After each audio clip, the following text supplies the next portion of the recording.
One touch.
What it do? So Eddie Boy breaks his silence, y'all.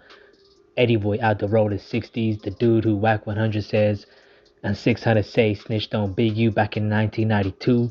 Pretty much when he showed up to Loose Cannon's court date, Loose Cannon, said, I don't F with that nigga Eddie Boy. And Eddie Boy had showed up. Now, a lot of people didn't know why Eddie Boy had showed up to Loose Cannon's court appearance, so he pretty much explains himself. He also explains how Loose Cannon's daddy had snitched on Eddie Boy's little brother.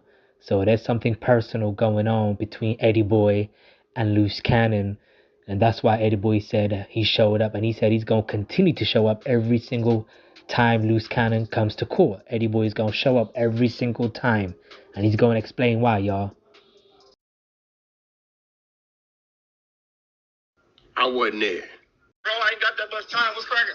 Eddie, quick. I'm on my live, Eddie. I'm just trying to clear everything up, right? From my understanding, when you was in the courtroom, the brother came in there, kind of screamed out what you was doing here. He didn't want you there.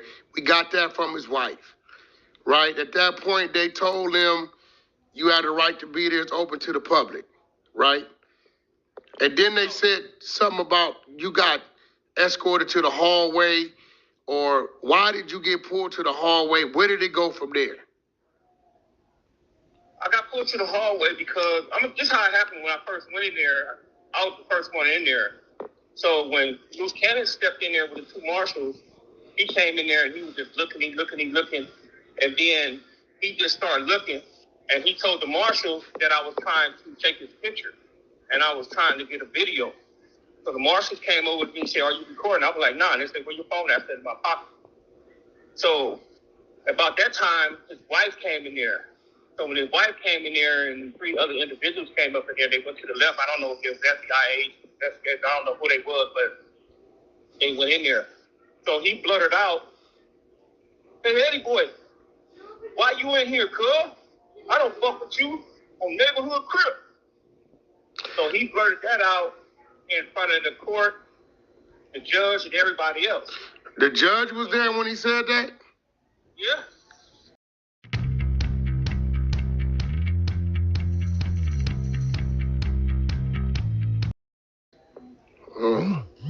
So then what happened? So what happened after that? They didn't say nothing. They just told him, to chill out because if I'm not doing nothing, I'm not being disruptive, I can sit up in there because it's open to the public. So after that, I was just sitting there, and like the people to the left, I don't know if she was an agent or nothing like that, but when he said my name, they all got on their phone, and when they got on their phone, she went outside. So when she went outside, she came back in, so they were just watching me.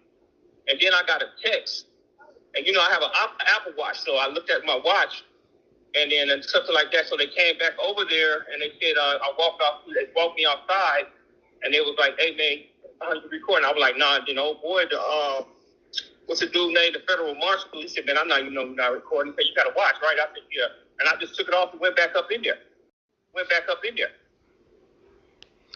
So you mentioned something about they asked if you wanted to file a complaint. Right, on my way up out there, that was when the proceedings was over with. Remember that time we was on Clubhouse? It was me, you, Ghost, and I think Big Chuck. Yeah. He was over there. He was ranting, raving, talking about I didn't tell, his daddy didn't tell, and fuck me, fuck my mama. He'll do something to me, my family, and all that type of stuff. They have that information, and they asked me did I want to make a complaint about that. And what you tell them? I told him, nah, man, I'm cool. All right, so, I guess shit. I mean, I know it's your right, so what was your reason for going to the court? Bro, I have a vested interest in that. That man threatened my family. I'm going to be at all his court hearings. I'm going to stay there at that court hearing. He sat there and lied and said that he wasn't dealing with his father. What about that affidavit after I showed y'all that paperwork that his father told on my little brother? He gave me the runaround. Well, no, Eddie, I can't lie. He addressed him about that. He did. He addressed him, bro. He called me at 600 and said that he don't fuck with his daddy no more.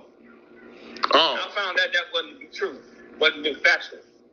See, when you understand, when you connected inside that penitentiary, you are always connected inside that penitentiary like that. So that's not factual. That's true. He may have got at his father about that situation, but for him to say that I sent him, we wrote up the affidavit, my attorney wrote up the affidavit and all that type of stuff. He said his father was going to send it. He said he had signed it. He sent it. He kept lying to me, saying he sent it. Oh, okay. So I didn't know y'all had that conversation.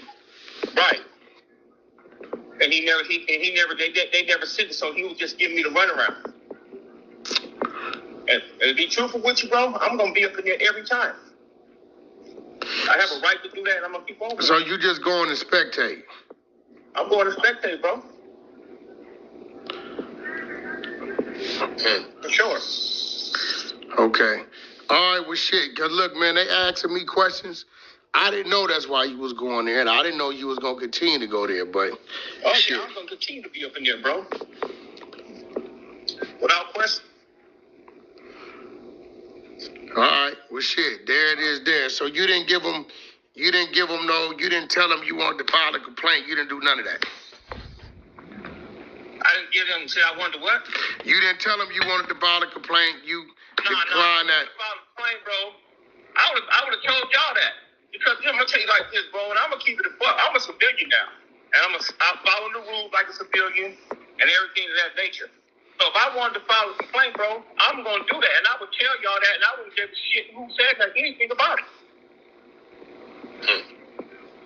Gotcha. Well, shit, there you have it. Y'all may call him Eddie Boy, but Eddie Boy said he's a practicing Muslim, and he's a civilian. He's not a gang member. And shit, he gonna do it the way he wanna do it. But in this situation, we heard it here. He declined. He didn't file no complaint.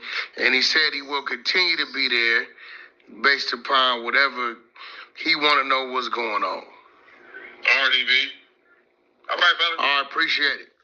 All right, 600. So 600, far you concerned at this point, you're not tripping unless they start tripping with you. No. I ain't tripping on LUCE, period. So you can tell his IBM dudes, like I told them today, say, y'all can run. So I guess, there might be some kind of personal issue going on. Eddie Boy explaining how his little brother was snitched on by Loose Cannon's daddy, and pretty much that could be the reason why Eddie Boy feels a kind of way about Loose Cannon.